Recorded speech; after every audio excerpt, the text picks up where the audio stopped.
Welcome to Consistently Hashing with Gaurav. In the last few videos in the playlist, what we encountered was to set up a server from scratch, then use Gin as the HTTP server or the HTTP backend, use Gorm as the ORM layer for your SQLite database, and we also wrote a very basic block controller. We wrote the CRUD APIs to create, read, update, delete, and all those APIs for the blocks controller. And yeah, that was pretty much it. So in today's video, what we will explore is how to introduce a basic JWT based authentication in your app. JWT stands for JSON Web Tokens. This is not going to be a production ready app, so please don't use this kind of logic in production. I'm not saying it's wrong, but what I'm trying to say is that you need to do a lot of other things as well to ensure that you are doing things in a secure manner. This video is mainly intended to be a learning video so that you can understand how to set up your middlewares, how to set up your JWTs, what parameters you need to look at while setting up your JWT as well, right? So that's what the video is going to be about. So we'll focus on that. If you want, I will create another video to kind of introduce production grade authentication and authorization to the system later on, but this is not the video for that. Awesome, so let's get started. Sharing the screen. Cool, I hope you see my terminal. Awesome. So this is where we left off the last time. We have the block controller here, and let me show you the tree structure again. You have block controller, you have DB, you have models, you have routes, and your server, right? So now we'll introduce the concept of authentication. So how authentication is going to work in the system is, let me see if I have something open. So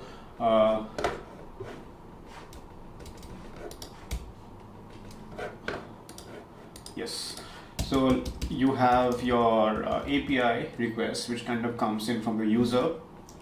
Your API ideally hits your controller API, control logic. Your control logic talks to your DB, and then it kind of returns a response, right? So this is the usual flow.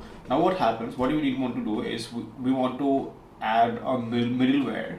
We want to ensure that for any request coming to this API, right, any request which is kind of coming to this API goes through some kind of authentication. Now you don't want to introduce a separate type of authentication for every controller, right? Because that's going to be dumb. I mean, you would have to manually check whether every API is kind of doing the authentication or not, and that's why you have the concept of middlewares. Middlewares are basically wrappers that you have around your entire request. So if this is the request body that, or this is the request that you're receiving, a middleware kind of is something which is called once you enter, and it also gets called once you exit. So it's like a wrapper function over the entire API structure. Now middleware is also a stack of functions, because there is not just a single middleware that you have. Even in most frameworks, and even in the HTTP server that you have, when you see that we have today using Gin, there are multiple standard middlewares which are used to basically translate your bare bone bits and bytes into different forms of request and response, which is understandable by the code, right? So middlewares are a stack of functions which kind of all wrap around a specific API, right? So we'll go ahead and introduce the middleware. So I'll call it auth middleware for now. You can make it a different module as well. I don't have any preference for this for right now, because right now it's going to be a very simple app. So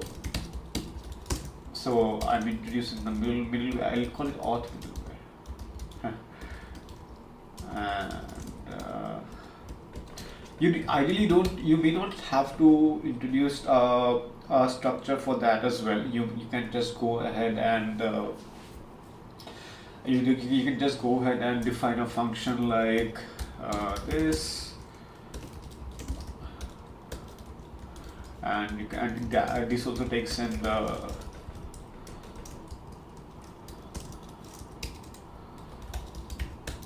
takes in the Gin context.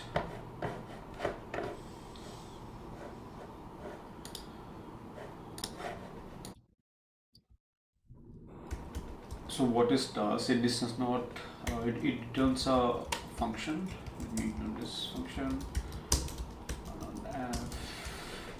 Gin dot handler func, and this expects a function, and this function takes in the Gin dot context, and you can basically define this. So this is the overall structure of your middleware, and you can say c dot next, which means that you're fine with proceeding to the next middleware function, or you enter the API, and you can also say let's say if error, you can say if error not equal to nil, and you can say c dot abort, and you can just return from here. Okay, so this ensures that whatever so either you can proceed or you can exit the entire status and exit at that moment, and you also need to provide a status code and so on. We'll do that, but this is the overall structure. So I don't want to use a normal function because I think it kind of allows creeping it into the global space.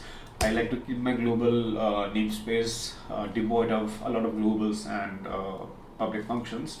So what I'll do is I'll call it your middleware and just make it a pointer method.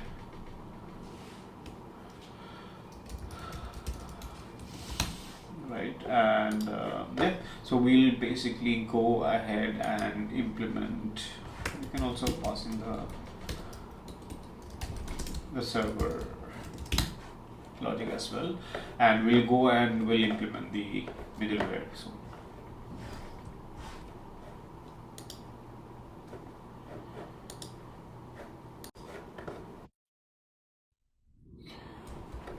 another reason for adding this method in the context of a object is that I could potentially have some kind of common functions for middlewares.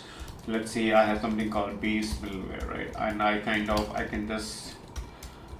just nest it out here, and my base middleware can have a lot of other different types of helper methods that I can just automatically embed into the structure. For now, that's not required because, like I said, it's not going to be a very complex app, right? So let's focus on what our middleware logic should look like.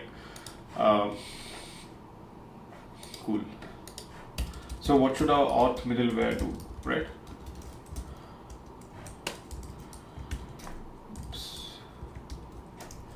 What should our auth middleware do? It receives the request, right? And it has to check. So this is supposed to be for authentication. So now there are two phases of authentication, right? One is when you are possible actions. One is you are trying to authenticate, or you're trying to create a session basically. And the second is you're trying to authenticate that you have a session which is active, and that you are the person who you say you are, right? So which means that ideally I need to authenticate against something, right? So I need a concept of a user, right? Because if I don't have a user, how am I going to what identity am I going to give you? So we can go and create a concept of a user, or the other thing is we can just have a static user for now. I mean, just have a username. Let's have a default username, password. So it can be, you just set it in a JSON file or you set it in the config, and if anyone knows that combination, you can access that API. So that's the easy way out. But usually you should have to create a user model, and then you have to maintain the passwords, and you have to do OTP management, remember my password, and all those features which kind of comes by default in certain kind of APIs, right? Certain kind of libraries. Right. The other part is the session management part. Now, for every request, let's say I am trying to access an API. When I'm trying to access an API, I need to ensure that I need to first identify which user is calling this API. Identify the user, right? How do I identify the user? So the user passes in some kind of token, either in the request body or in the header. I prefer header. So usually there's already a header which is standard called the authentication header. So we need to pass it in the authentication header.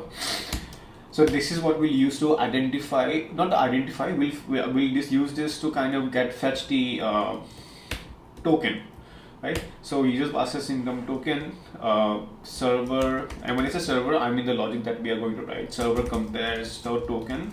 Server first decrypts the token, the token, and compares the information against some store, right?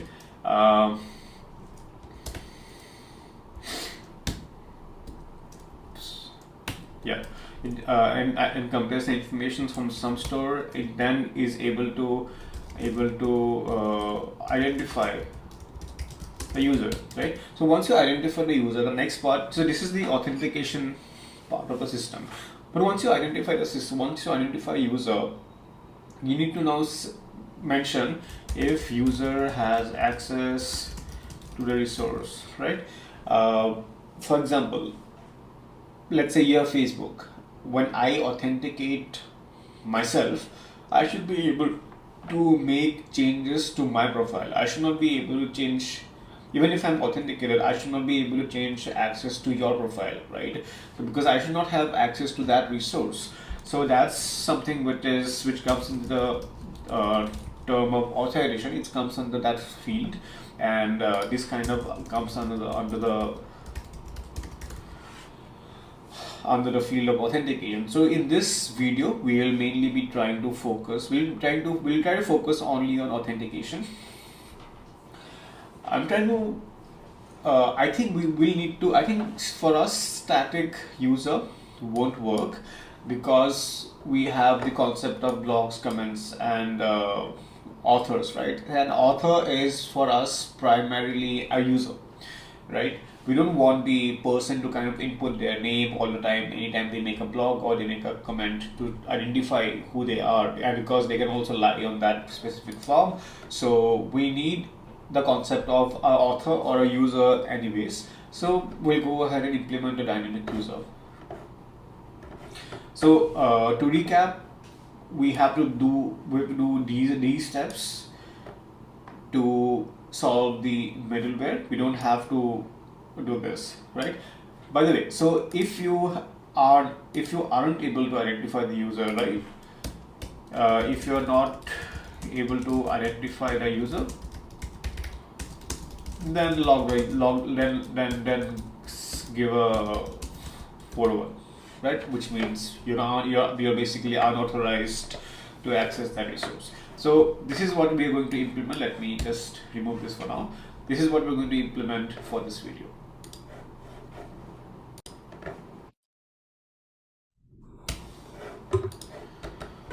Cool. Now going back to the app, let me just take a look at models.go. So we have a user, we have the notion of a user, but I want to move the user model to a different function, to a different file.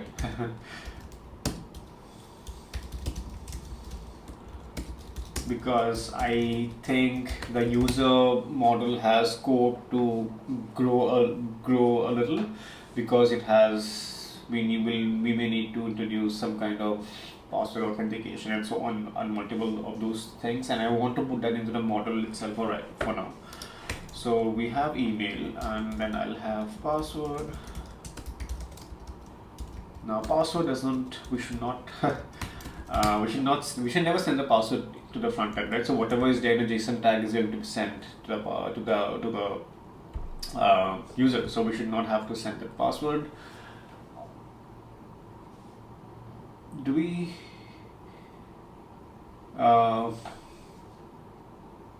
Right. So we'll come to that. So we have the user. Let's talk about how a user is going to be created, right? So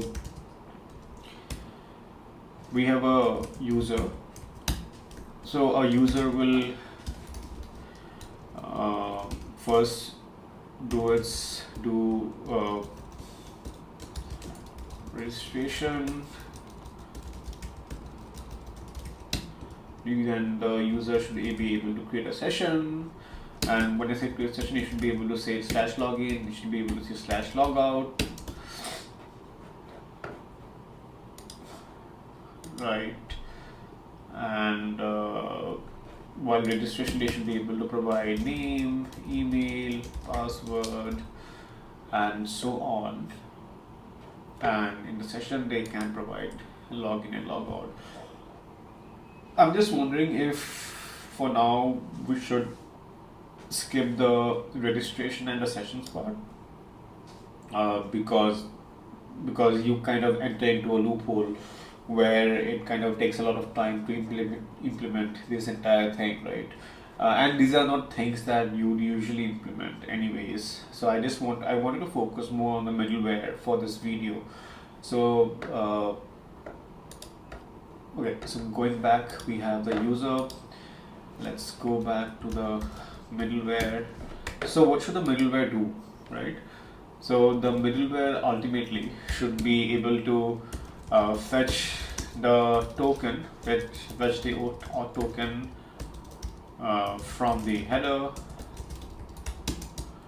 Then it should compare, check if the auth token is associated to a user, and fetch the user from the DB, set the user in the Gin context. Why we do this, the last step, set the user in Gin context, is because once you identify the user, now this user may be applicable or may be useful in other subsequent requests as well. For example, you may want to see if this user can perform this operation or not, or something of that sort, or you may want to see what plan this user belongs to. So that's why we usually set the user in the Gin context as well, so that the downstream APIs can go ahead and implement that. And yeah, so I think that these are the things that we need to find out. So let me just do a quick check of how Gin fetch from header. Cool.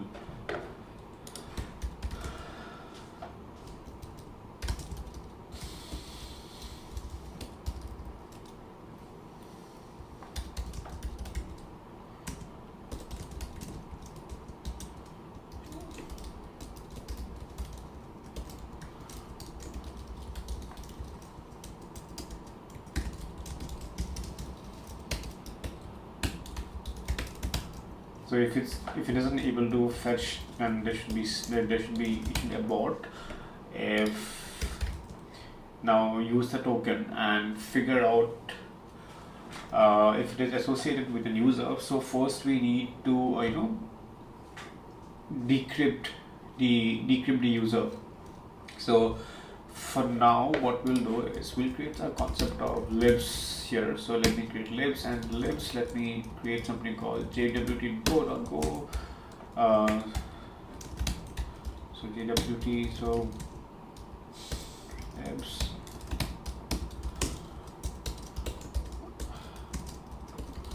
So I'm going to introduce the helper methods for JWT. So JWT has mainly two operations. It has a encrypt and a decrypt method, and of course other helper methods as well. But these are the two main interfaces that we will be interacting with. So I'll just go ahead and create that for now.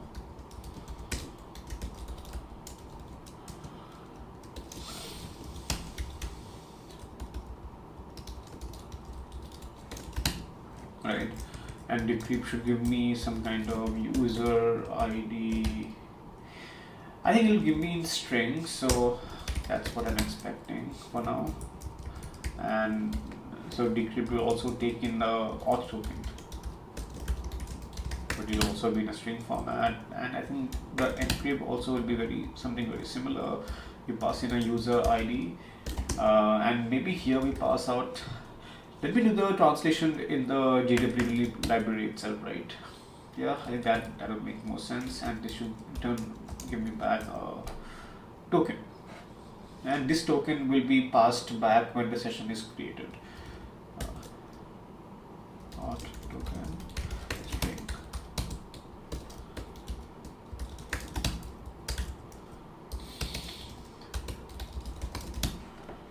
So let me just kind of make this conversion. Okay. What else? So now JWT will need different kinds of config that it had config to do the parsing. So we will kind of get to that. Let me go back to the middleware again.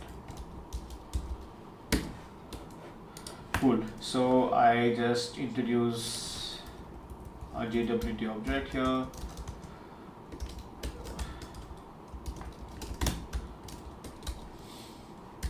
And I say if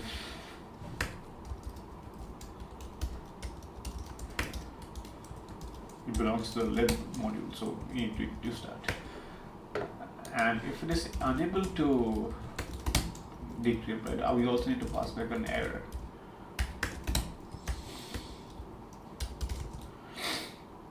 If user ID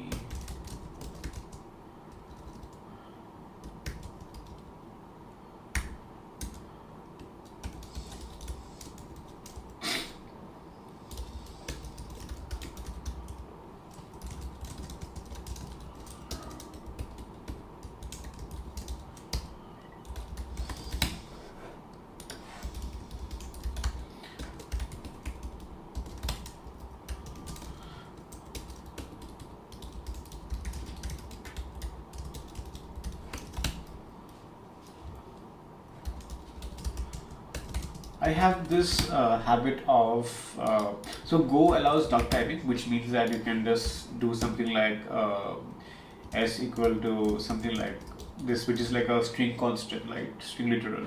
You can do this, but I prefer, declaring or defining the type of the object beforehand.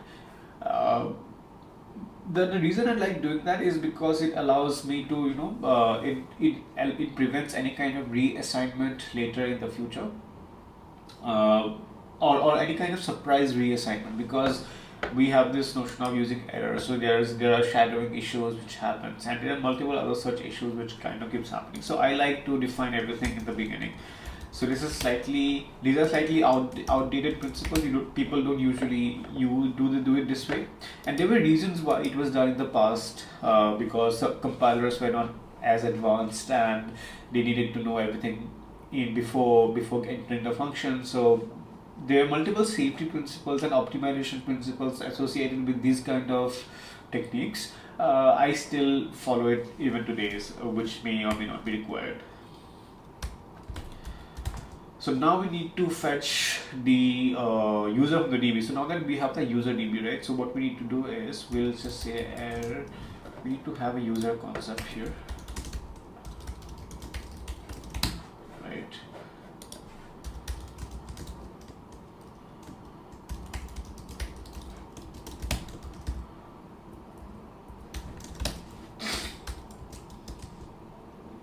We have auth middleware.server.db.find for first, where first user where id equal to user id dot error not equal to nil. So what if I just want to pass in a random user id, and if I don't kind of compare or validate if it's present or not, and that's not that doesn't work, right? And at the end I just send a, let me just get a constant for this, because this is going to be used in a lot of places. Currently user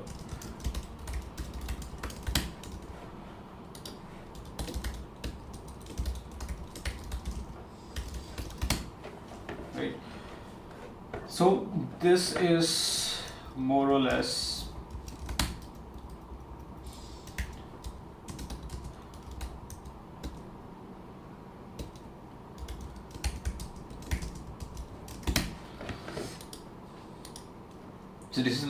what your authentication middleware looks like. So in the next steps, what we'll do is we'll go and implement the JWT libraries. We're not going to implement them from scratch. So what I usually do is, even for when I'm using a third-party library, I try to include something, a very thin layer between those libraries, because it allows me more control over how the interfaces are structured. For example, for certain kind of operations, I don't need the caller. For example, here the caller is the middleware. I don't want it to know what kind of variable or what kind of config or what kind of JWT config we're using in the backend, right?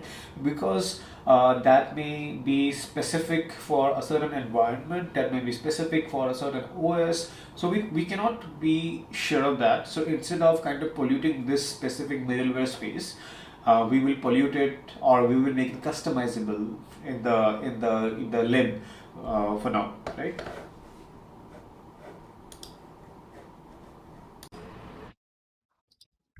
So now that we have the bare bone middleware ready, we'll just hook it with the server code, right? So let's go to our server, and we have it's fine. I will go wherever the routes are created. So here, let me create a few middleware. Let's say auth middleware.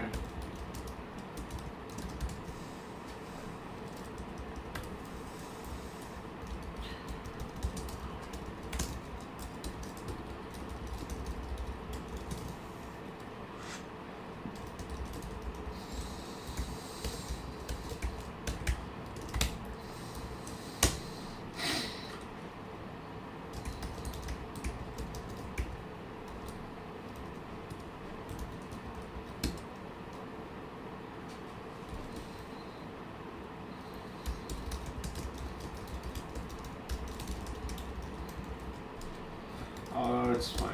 I don't want to get into that headache for now.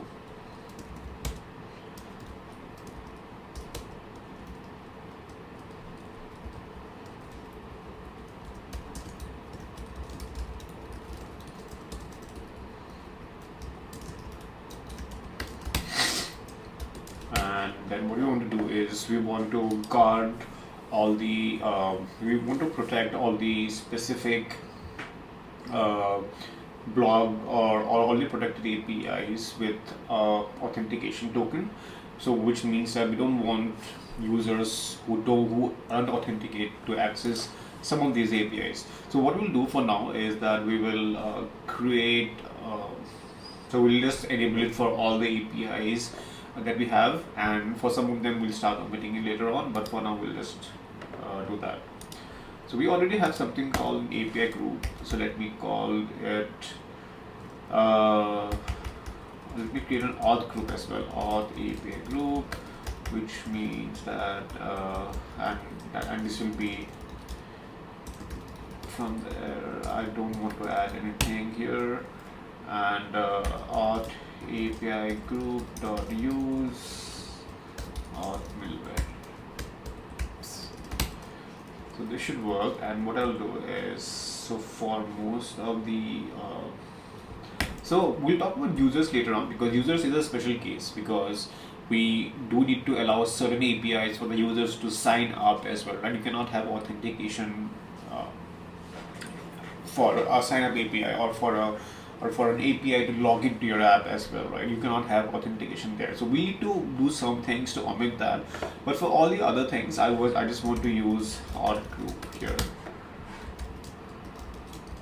because for blogs and other commands, you don't need that. Maybe there's some kind of nuance there as well. Maybe for let's say you want everyone to be able to view the blogs by default, but if you want to comment on a specific blog, then you want to restrict access. But those are those are nuances, and maybe will not support them in this current approach. Cool. And so we have the middleware, and you can go to the middleware. We are setting the current user as well. So how this current user helps us is, if you go to blog controller and you say, and if you want to fetch the logged in user, you don't have to check the token, you just have to do get current user, and that's how you get the user. Of course, we do need to do a check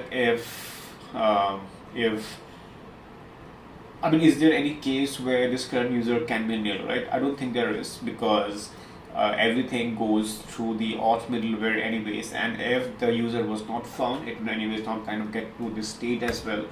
So you don't even need to check for error conditions. You can just do current user, and you can use it anywhere, right? Cool.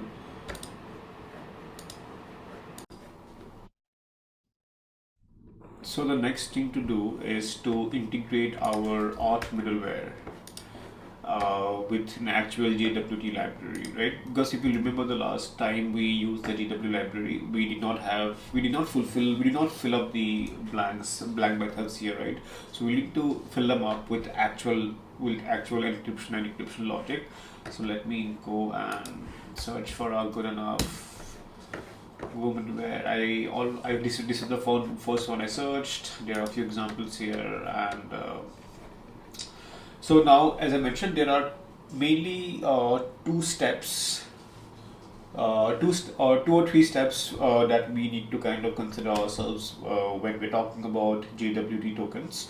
So the first step is to create a token, right? And to create a token, you need a secret.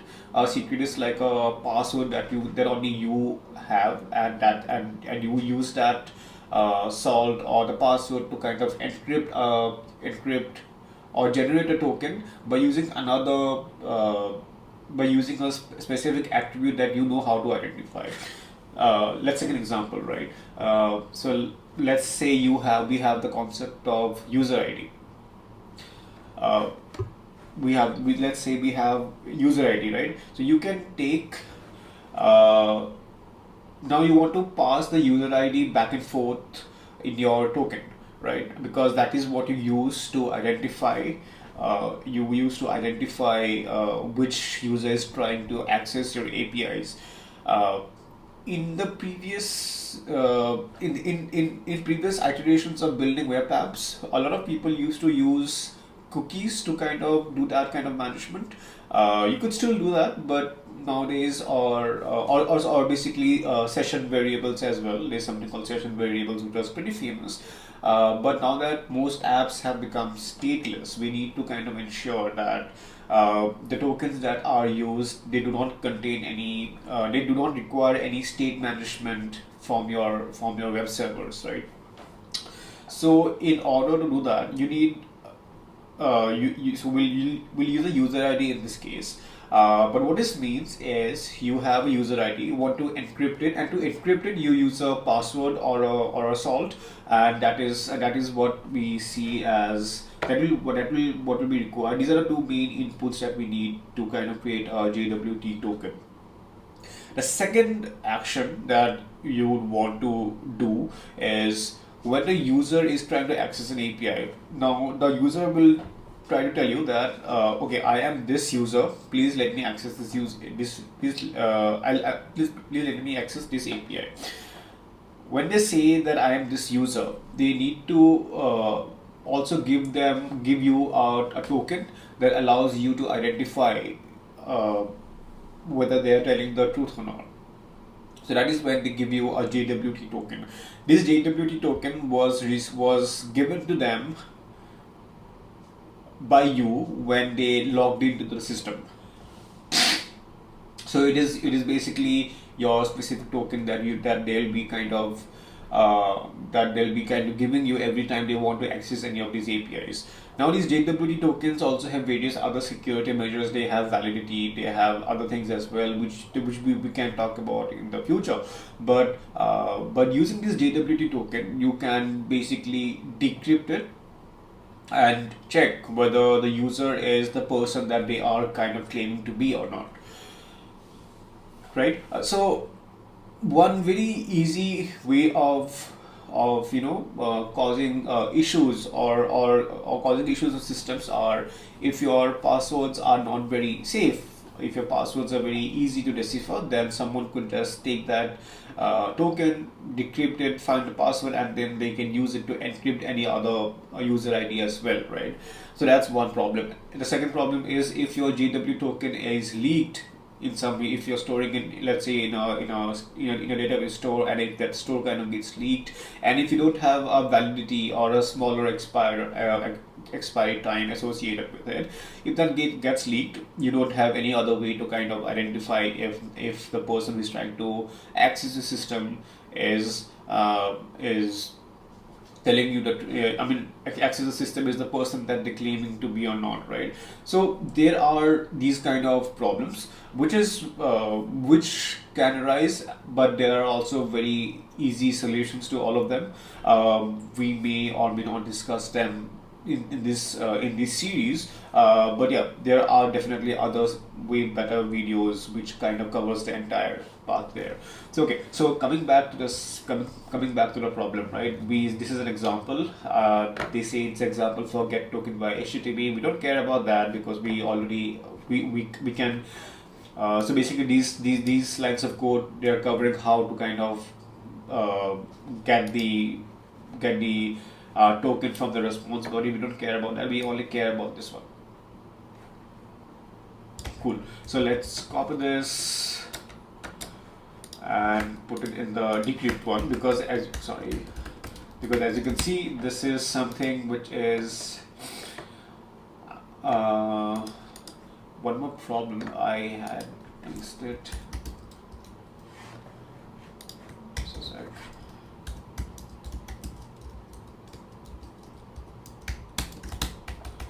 What I did was, one problem in the current system was because the name conflicts with the actual lib name, so the auto import wouldn't have worked. So I just renamed it to JW.token, and let me import this as well.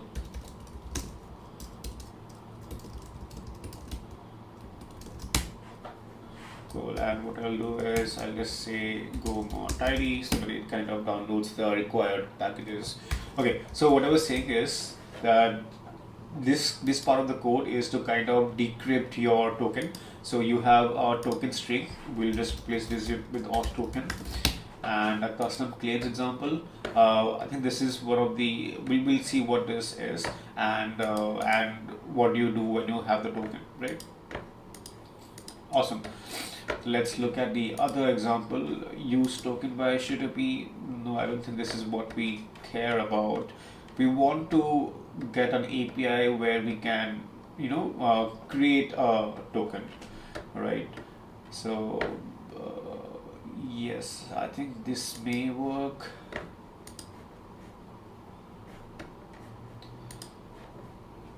Let's see. Yes, I think we actually can just do this. What I'm doing is I'm just copy pasting it. We'll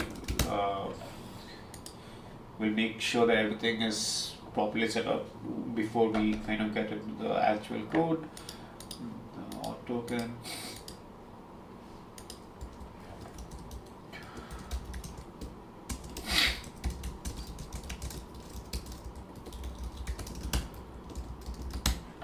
Okay, then we have foo bar. So this is what they're kind of, so the map claim says what they want to, what these are the attributes that they want the claim to kind of to contain. So we'll have to replace this as well, I think. So we'll have to make it user ID, and we'll just copy paste this with. So this requires string.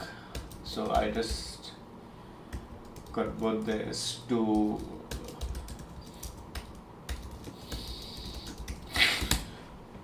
and the NP update. So is this a current timestamp? It's okay. We'll just let it be.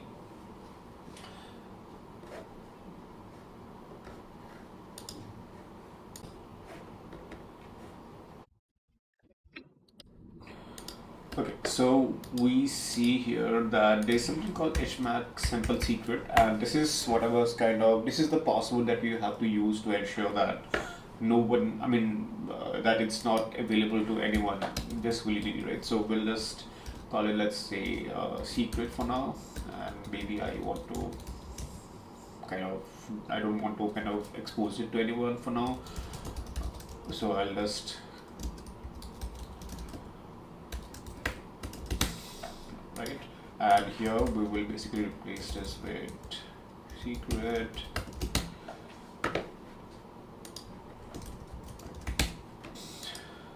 Cool. We don't want to say if is not equal to null, then we just want to return. We don't want to to have a fatal error here, because otherwise we don't want to we want to handle it kind of gracefully. Awesome. So let's see if our server starts. It does not. Oops. So we don't have anything called token string, of course.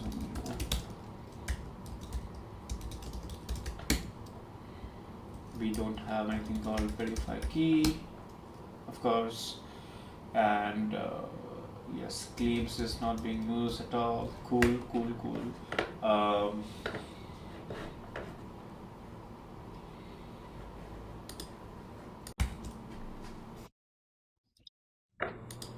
Cool. So let's understand what claims are, right? So we'll go to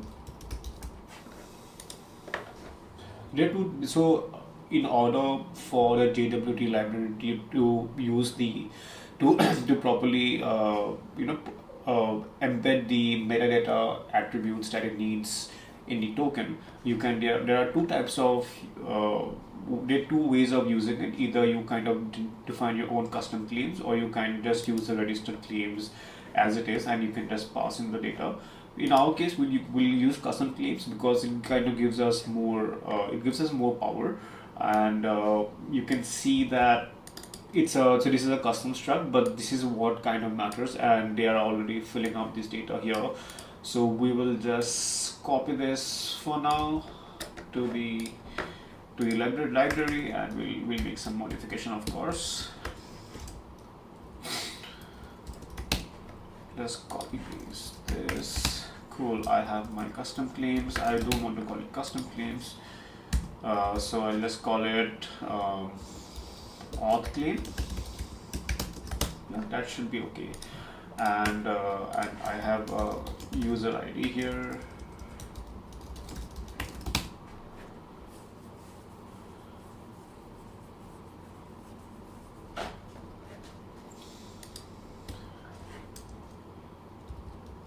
Which I will use to com.a.i.a.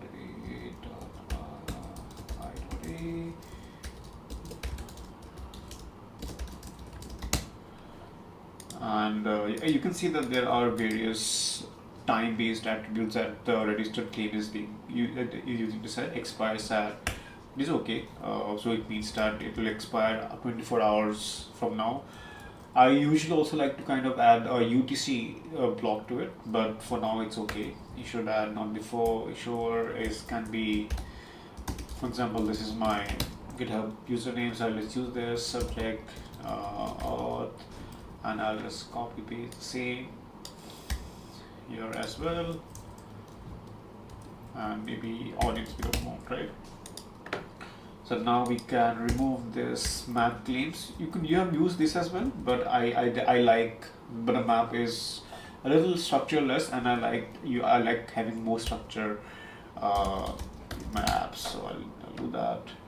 And okay, so here using user ID to encrypt, we are passing the token here. Okay, by the way, signed string text in. So I think we need to pass. Oops.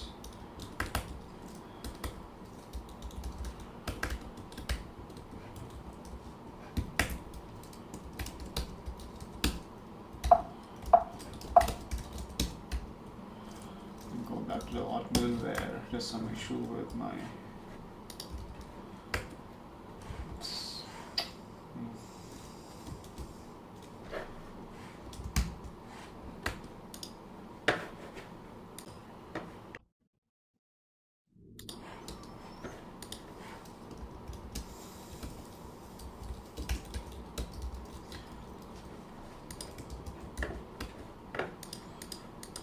Cool. So this does not know how to do it. So that's fine. So let's auto claim and verify key. Okay. So in this block, what happens is we need to pass in. We need to check whether the algorithm that we are kind of trying to use is the right algorithm or not. But we'll not do that right now. So verify key is the secret that we want that should be used.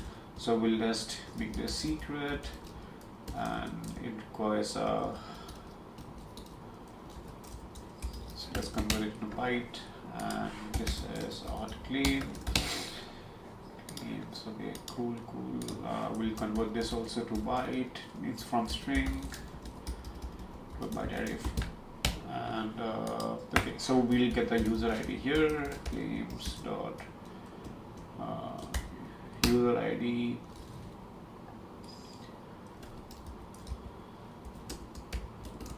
And we have to convert it to a unit object. So let's do that here.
Cool. This is a very naive representation of how we are implementing the token.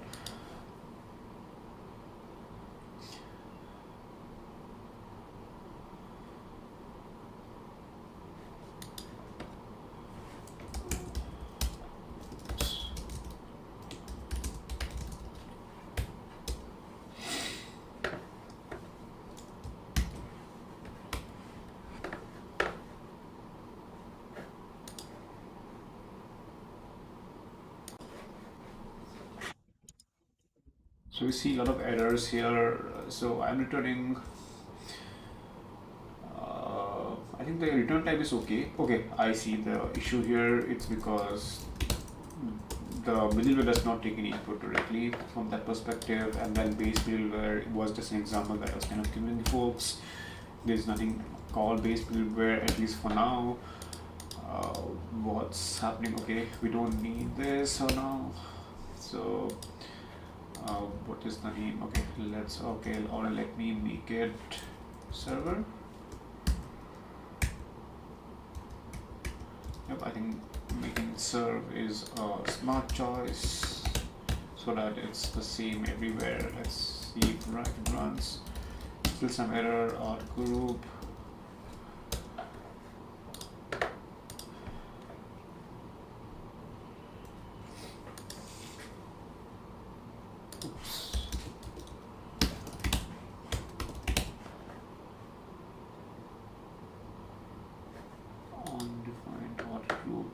is it saying undefined?